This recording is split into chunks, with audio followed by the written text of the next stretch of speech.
Hi friends, ఈ వీడియోలో మనం ప్రేమించిన వాడిని శపించిన దేవయాని గురించి, ఇంకా ఒక తండ్రి తన కూతురిని ఎంతగా ప్రేమిస్తే ఒక చక్రవర్తికే శాపం ఇవ్వగలడు అనేది తెలుసుకుందాం. కచుడు మృత సంజీవిని విద్యను సంపాదించిన కొంతకాలానికి గురువుగారి దగ్గరికి వెళ్లి ఇక బయలుదేరతాను అని చెప్తాడు. గురువుగారు సరే అంటారు. కానీ దేవయానికి మాత్రం బాధగా అనిపిస్తుంది. వెంటనే కచుని దగ్గరికి వెళ్లి, కచా, నేను నిన్ను ప్రేమిస్తున్నాను, మనం పెళ్లి చేసుకుందాము అని అడుగుతుంది. దానికి కచుడు, అమ్మా దేవయాని, నీ తండ్రి నాకు గురువు, అంటే తండ్రితో సమానం. ఆయన కూతురువైన నువ్వు సోదరులాంటి దానివి. ఇది ధర్మం. అందువల్ల నేను నిన్ను పెళ్లి చేసుకోవడం కరెక్ట్ కాదు అని చెప్తాడు. ఆ మాటకి దేవయానికి చాలా కోపం వస్తుంది.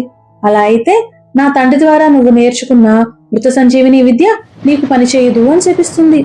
అప్పుడు కచుడు దేవయానితో, మృత సంజీవిని నాకు పని చేయకపోయినా నేను వేరొకరికి ఉపదేశిస్తే వాళ్లకి పనిచేస్తుంది కదా. నువ్వు ధర్మం తప్పి నన్ను పెళ్లి చేసుకోమని కోరావు కాబట్టి నీకు బ్రాహ్మణుడితో వివాహం కాదు అని చెప్పించి దేవలోకం వెళ్లిపోతాడు. ఒకరోజు రాక్షసరాజు వృషపర్వుని కూతురైన శర్మిష్ఠ, గురువుగారి కూతురైన దేవయాని ఇంకా తన దాసీలతో అడవికి విహారానికి వెళ్తుంది. అక్కడ ఒక చెరువు గట్టు మీద వారి బట్టలు పెట్టి చెరువులో ఆడుకోవడానికి దిగుతారు.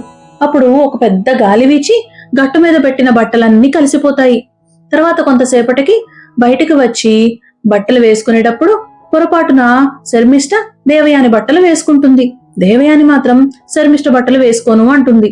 నేను నీ తండ్రికి గురువు గారైన శుక్రుని కూతుర్ని, అలాంటిది నేను నీ బట్టలు ఎలా వేసుకుంటా అనుకుంటున్నావు అని గర్వంగా అంటుంది.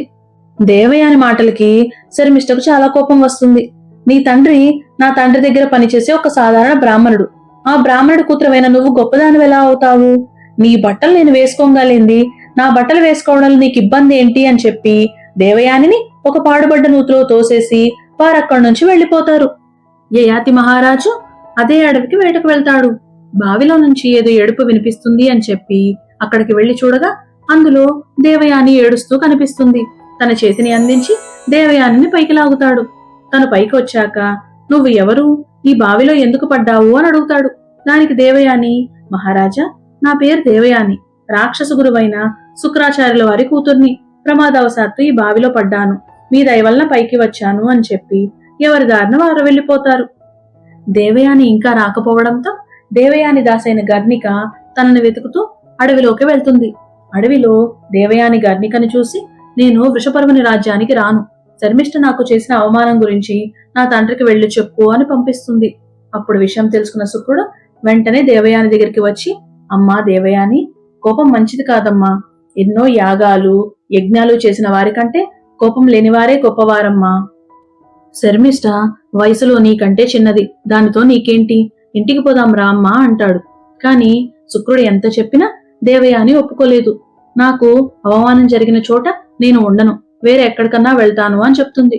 అమ్మా, నువ్వు లేకుండా నేను కూడా ఉండలేను, నేను కూడా నీతో పాటే వస్తాను అంటాడు శుక్రుడు. ఇంతలో ఈ విషయాలన్నీ తెలుసుకున్న వృషపర్వుడు వెంటనే అక్కడికి వస్తాడు.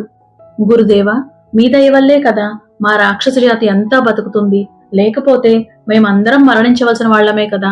అందుకని ఈ రాజ్యము ఈ సంపదలు మీవి, మీరేం కావాలో అడగండి అని అంటాడు. అప్పుడు శుక్రుడు దేవయాని మొహం చూస్తాడు. దేవయాని వృషపర్వునితో, నీ కూతురు శర్మిష్ఠ, ఆమె 1000 మంది దాసీలు, ఈ రోజు నుండి నాకు దాసీలుగా ఉండాలి అని చెప్తుంది. వృషపర్వుడు ఒప్పుకుంటాడు. వెంటనే తన కూతురు శర్మిష్ఠను, ఆమె 1000 మంది దాసీలను దేవయానికి దాసీలుగా నియమిస్తాడు. అప్పటి నుండి చక్రవర్తి కుమార్తె అయిన శర్మిష్ఠ శుక్రుని కూతురైన దేవయానిని సేవిస్తూ ఉంటుంది. ఒకరోజు దేవయాని శర్మిష్ఠ ఇంకా మిగిలిన దాసీలతో అదే వనానికి విహారానికి వెళుతుంది. మళ్లీ యయాతి మహారాజు అదే వనానికి వేటకు వస్తాడు. వీరందర్నీ చూస్తాడు. అప్పుడు దేవయానిని గుర్తుపట్టి, దేవయాని, వీరందరూ ఎవరు అని అడుగుతాడు. దానికి దేవయాని, మహారాజా, నేనెవరో మీకు తెలుసు. ఈమె పేరు శర్మిష్ఠ, వృషపర్వ చక్రవర్తి కుమార్తె, నా దాసి, ఎప్పుడూ నన్ను సేవిస్తూ ఉంటుంది. మిగిలిన వారందరూ కూడా నా దాసులు. రాజా, నేను నూతిలో పడ్డప్పుడు నువ్వు నీ చేతిని నాకు అందించి నన్ను బయటికి లాగావు. అప్పుడే మనకు పాణిగ్రహణం అయింది. అందుకని నువ్వు నన్ను పెళ్లి చేసుకో. ఈ శర్మిష్ఠతో సహా 1000 మంది దాసీలతో నిన్ను ఎప్పుడూ సేవిస్తూ ఉంటాను అని చెప్పింది. దానికి యయాతి ఇలా చెప్తాడు. దేవయాని, బ్రాహ్మణులు క్షత్రియ కన్యను పెళ్లి చేసుకోవచ్చు, కానీ క్షత్రియుడు బ్రాహ్మణ కన్యను పెళ్లి చేసుకోకూడదు. ఇది ధర్మ విరుద్ధం. రాజునైన నేనే అధర్మం చేస్తే మిగిలిన వారు కూడా ధర్మం తప్పుతారు కదా, అందుకని ఈ పెళ్లి జరగదు అని అంటాడు. యయాతి మహారాజా, నా తండ్రి శుక్రాచార్యుడు, ధర్మం తెలిసినవాడు, ఆయన చెప్తే ఒప్పుకుంటారా అని అడుగుతుంది. దానికి యయాతి ఆ మహానుభావుడు వచ్చి ఇది ధర్మమే అని చెప్తే తప్పకుండా పెళ్లి చేసుకుంటాను అని అంటాడు. వెంటనే దేవయాని తన దాసీని పంపి తన తండ్రిని పిలిపించింది. శుక్రుడు అక్కడికి వచ్చాక, తండ్రి, ఈ మహారాజుకు నాకు ఇదివరకే పాణిగ్రహణం జరిగింది, ఇప్పుడు నేను వేరే వారిని ఎలా పెళ్లి చేసుకోవాలి అని అంటుంది. కన్న కూతురు మీద ప్రేమతో శుక్రుడు ఆ వివాహం ధర్మమే అని చెప్తాడు. తరువాత యయాతికి దేవయానికి వివాహం జరుగుతుంది. తన భార్యతో రాజ్యానికి తిరిగి వెళ్లడానికి యయాతి రెడీ అవుతూ ఉన్నప్పుడు శుక్రుడు యయాతిని పిలిచి, యయాతి, ఈమె పేరు శర్మిష్ఠ, వృషపర్వ రాజు కుమార్తె, ఈమెని అందరిలా కాకుండా మంచి సౌకర్యాలు కల్పించు అని చెప్తాడు.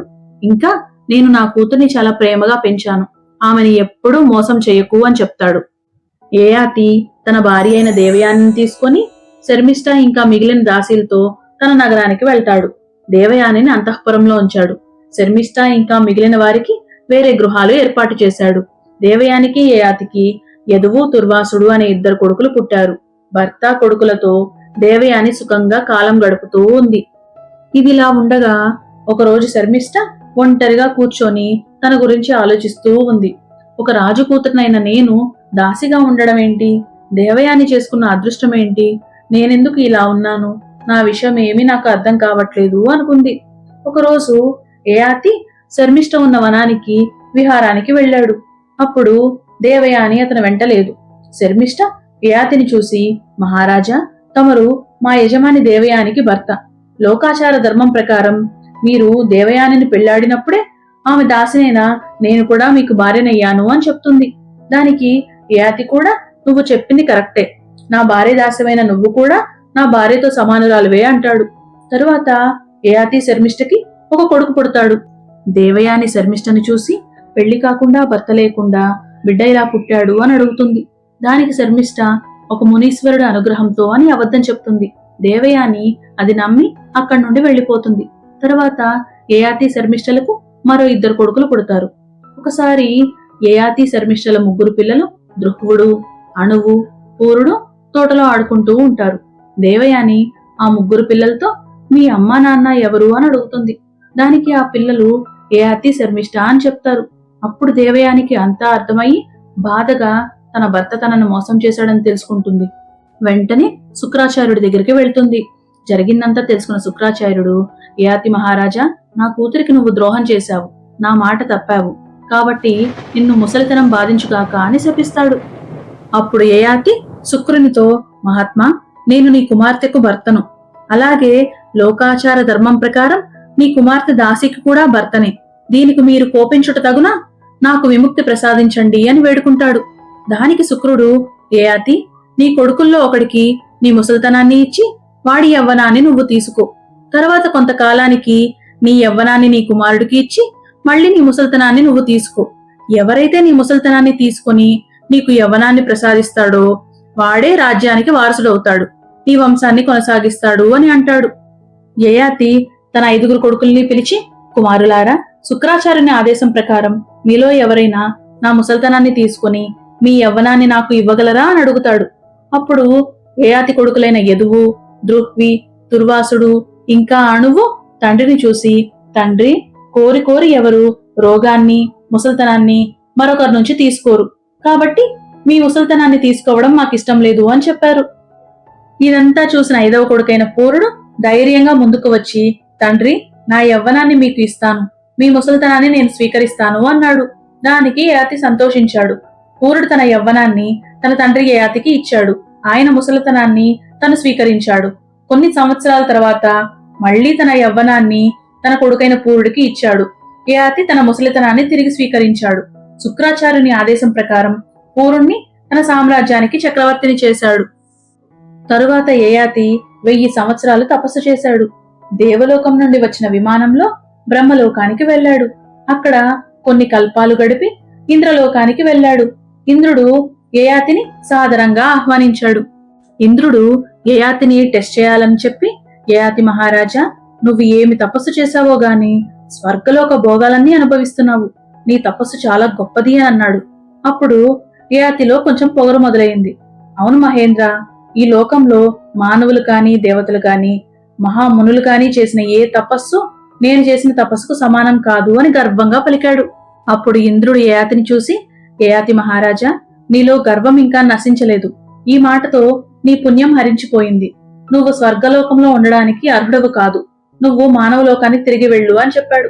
దానికి యయాతి, మహేంద్ర, నేను మానవలోకానికి వెళ్లలేను, నక్షత్రలోకానికి వెళ్తాను అని అన్నాడు. దానికి ఇంద్రుడు ఓకే అన్నాడు. నక్షత్రలోకంలో యయాతి తన కూతురు కొడుకులని కలుసుకుంటాడు. వారికి చాలా విషయాలు తెలియచేస్తాడు. తరువాత తన మనవళ్లతో కలిసి పుణ్యలోకాలకి వెళ్లిపోతాడు. నెక్స్ట్ ఎపిసోడ్ లో మనం దుష్యంతుడు శకుంతలను ఎలా కలిశాడు, వారి ప్రేమ కథ ఎలా స్టార్ట్ అయింది, అలాగే శకుంతల డిగ్నిటీ అండ్ దుష్యంతుడి ఇంటిగ్రిటీని క్వశ్చన్ చేసే సిచ్యువేషన్స్ వచ్చినప్పుడు శకుంతల వాటిని ఎలా డీల్ చేసిందో అనేది చాలా ఇంట్రెస్టింగ్ గా తెలుసుకుందాం. ఫ్రెండ్స్, మహాభారతాన్ని సాధ్యమైనంత అథెంటిక్ గా ఎలాంటి కల్పితాలు లేకుండా ఎన్నో గ్రంథాలు, ప్రాచీన ఆధారాలు, అలాగే చాలా డీప్ రీసెర్చ్ ఆధారంగా మీ ముందుకు తీసుకువస్తున్నాం. ప్రతి వీడియో వెనుక చాలా టైం, రీసెర్చ్ అండ్ ఎఫర్ట్స్ పెడుతున్నాం. ఎందుకంటే మీకు వినిపించే ప్రతి కథ సాధ్యమైనంత ప్రామాణికంగా ఉండాలనేది మా ప్రయత్నం. మా ఈ ప్రయత్నం మీకు నచ్చినట్లయితే వల్లీవర్స్ ఛానల్ సబ్స్క్రైబ్ చేసి వీడియోస్ కి లైక్ చేయండి. మీ ఒపీనియన్స్ ని తప్పకుండా కామెంట్స్ లో షేర్ చేయండి. మీరు చేసే ప్రతి సబ్స్క్రైబ్, ప్రతి లైక్ అండ్ ప్రతి కామెంట్ నాకు మరింత మోటివేషన్ ఇవ్వడమే కాకుండా ఇలాంటి మరెన్నో అథెంటిక్ మహాభారత కథలను ఇంకా మంచి క్వాలిటీతో మీ ముందుకు తీసుకురావడానికి చాలా ఎంకరేజ్మెంట్ ఇస్తుంది. మళ్ళీ మరో అద్భుతమైన మహాభారత ఘట్టంతో కలుద్దాం. Thank you.